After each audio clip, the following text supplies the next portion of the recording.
Évangile du 21 février 2026 pour les vigiles de l'âme, Luc au chapitre 5, versets 27 à 32. Je suis assis, toujours à la même place. Le bois du bureau garde la trace des mains, de l'attente, des jours qui s'enchaînent. Des chiffres traversent mes yeux comme une eau grise. Ce lieu m'appartient autant que je lui appartiens.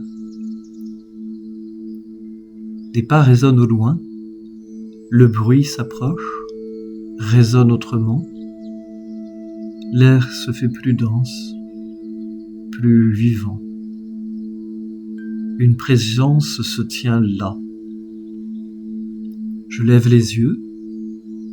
Son regard me rejoint avant même que je bouge. Il me regarde, non pour me juger, mais pour me reconnaître.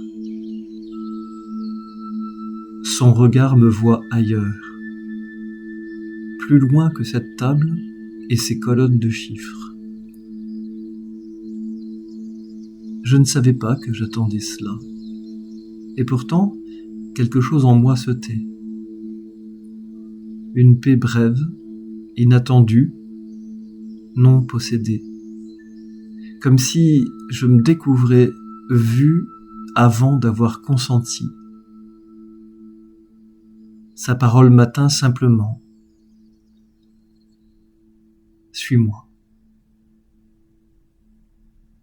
Tout ne s'éclaire pas, mais quelque chose se desserre, comme si une main ouvrait ce qui demeurait fermé sans que je sache le nommer. Je me lève, non parce que j'étais prêt, mais parce que rester n'est plus possible. Marcher devient impossible sans savoir où. Nous entrons dans la maison, les voix montent, les rires roulent. La table est large, le vin circule, la vie se déploie. Il est là, au milieu de nous.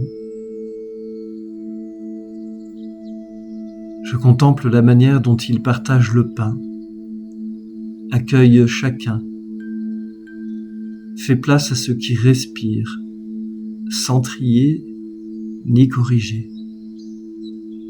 Les autres, au seuil, observe. Il parle d'ordre, de pureté, de mérite.